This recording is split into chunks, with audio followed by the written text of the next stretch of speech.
It was a good one, and really the Clippers had the handle on this one the entire time. But you see here, the scene really opened. The Lakers, they got their championship rings, the priciest ones, might I add, in NBA history. But once the club away, 116-109. Oh, Paul George, that guy, remember last season?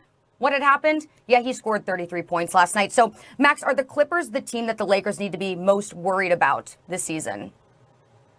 I can't say that at all. I can't say that at all based on yesterday. I take no stock in that game. I wasn't expecting the Lakers to do a whole lot. A championship hangover. They finished playing last. They're not going to get ramped up for a little while. And I think largely people understand that, right? But more than that, Stephen A. Paul George scored 33. So what? Opening night. So what?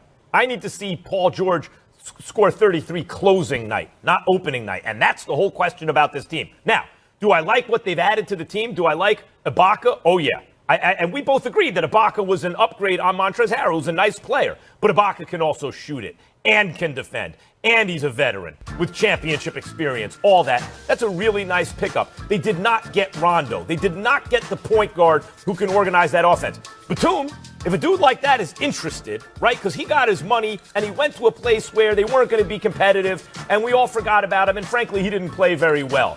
But if he's going to be interested and still has some gas in the tank, that's an interesting pickup. Is that enough to make me think that the Clippers are going to be the biggest threat to the Lakers? When, for example, I saw last year the Clippers got by the Mavericks because and only because Porzingis was unfairly fouled out of a game. The refs threw him out of a game he should not have been thrown out of, and then he got hurt.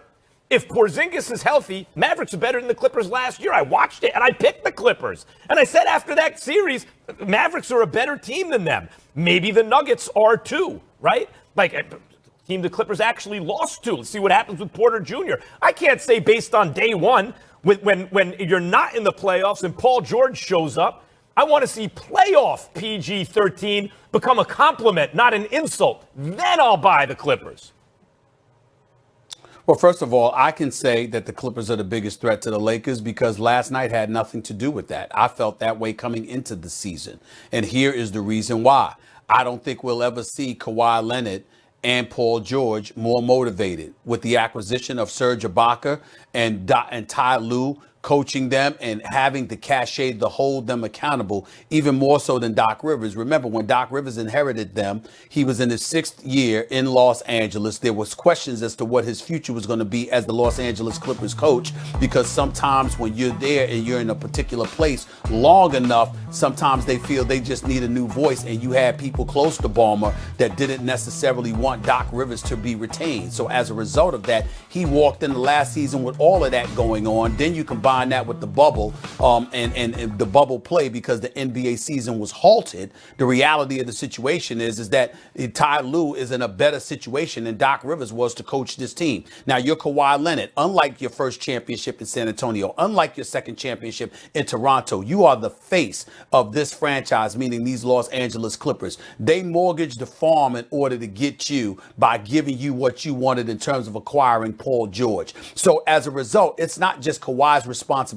Paul George, to a degree, is also Kawhi Leonard's responsibility because you asked for all of this stuff. Well, they gave you all the pieces that you needed. What you gonna do about it? You're the one that had the commercial. You're the one that had the crown dangling from the mirror in your car. You're the one that put everybody on notice with your New Balance commercials that you had arrived, and it was a new day as a result that had arrived in Tinseltown. And then you came up short in the Game 7. Now, we can look at Paul George hitting the side of the backboard, which we all brought up, and we can't erase that. But he did drop 33 in Game 6. He did drop 26 in Game 5. It wasn't like he was a flat-out scrub, for crying out loud. He had a bad night in the Game 7, which is not excusable. But it was even worse for Kawhi Leonard because so much more was expected from him, and he was an absolute no-show. MIA, missing in action, couldn't be found, while Jamal Murray was giving him 40. So what I'm saying to you is that with all of that stuff going on, and now LeBron James being a championship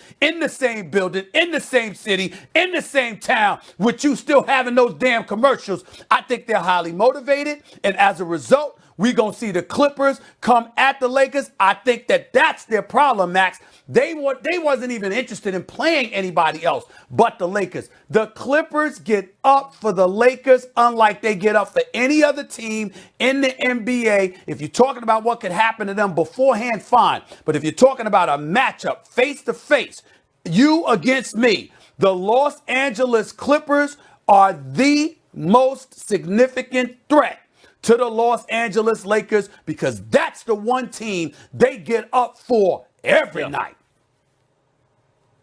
Well, I don't know that. I don't even know that that's true, that I would say that they present, like in a matchup, the biggest challenge for the Lakers. I'm very interested, for example, in our game tonight, the Suns and the Mavs, right? I know no Porzingis, but like teams like that, let's see what happens with those guys. Like, as you know, I like the Mavs as my sleeper, but you got to even watch a team like Phoenix. Phoenix is loaded. So I don't know that they match up, the Clippers match up best with the Lakers simply because of motivation. I like the Kennard pickup. Like Shamet for Kennard is kind of like the Seth Curry for Richardson trade, right? Like you're giving up maybe better shooting, although both, you know, obviously Kennard can also shoot. You're giving up better shooting for maybe a better player, a guy who's going to get more minutes. Like the Clippers did improve in the offseason, but I don't know to say enough to be better or more dangerous to the Lakers than, say, the Mavericks. When you think of the Mavs, if Porzingis stays healthy, when they're fully loaded, just think of Stephen A., the size and the shooting, where your point guard, basically, point forward, whatever, the guy bringing the ball up in Luka is 6'8". When your two guard, Tim Hardaway Jr., is what, 6'6", 6'7"? When you got guys like Dorian Finney-Smith who can defend and bomb from three. At least last year he was bombing from three at 6'7", 6'8", whatever he is. Maxi Kleber, same thing, can defend and shoot from the outside, 6'10", and then Porzingis at 7'3", who can do all those things too. That might be a tougher matchup for the Lakers than the guys you mentioned, or if Portis Jr. takes the next step. He's awful defensively, but if he even gets a little bit better there, but certainly he should be ascending offensively. I mean, the Clippers couldn't handle those guys.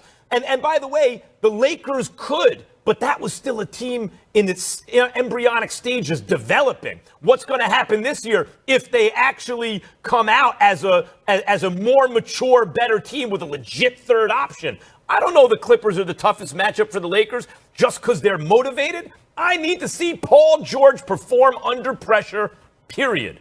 And they wall up when they pay extra defensive attention, when it requires the high basketball IQ. No doubt about it. They have two guys who can do that just about as well as anyone who ever lived, right? You have KD and Kyrie. You don't need another guy to do that on that level. You need other guys who can do that, and you can't tell me LeVert can't get his own shot. We saw LeVert get his own shot, right? We just saw that last year when he was able to develop as the primary scorer on that team. But we also saw last night he doesn't have to be. He can come off the bench. I think he can play next to those guys. He can get his shot off the dribble. He can shoot from the outside. He can score on all three levels. LeVert is the perfect third best can they get to the on finals? A team like that. You don't need more than that. And by the way, LeVert doesn't need to. When he's at his best, he's not dribbling it 1,000 times like Harden. He sometimes has a tendency to do that. Not on this team, he won't be able to do that, right? So you have guys like... For clarity. I understand if it was Jeff Green and DeAndre Jordan, guys like that are available all the time in the offseason, and they're useful in certain situations. No doubt, I agree. But you know who you can't just pick up at any point, who gives you a little premium over just an NBA starter? A guy like Dinwiddie, a guy like LeVert. At the position, a guy like Allen. Okay. The Nets have those guys, and they're perfect around these stars, Stephen A. What I saw last night, no one's stopping the Nets in the East. I would not mess that up if I were them. That's my point. I agree with you. No one's stopping Brooklyn in the East. I don't believe that. Right now, as presently constructed, they are the best team in the Eastern Conference. To win the chip, I'm not ruling out James Harden. I'm not ruling that out to win it all. That's the difference. All right. Well, no disputing the chemistry on this team. They even said on the broadcast last night that behind the scenes things are going well. They said that Kyrie Irving actually acting as a mentor to some of these other guys. That does include Karis LeVert. But guys, let's talk about that second game last night. The battle for LA Clippers, Lakers.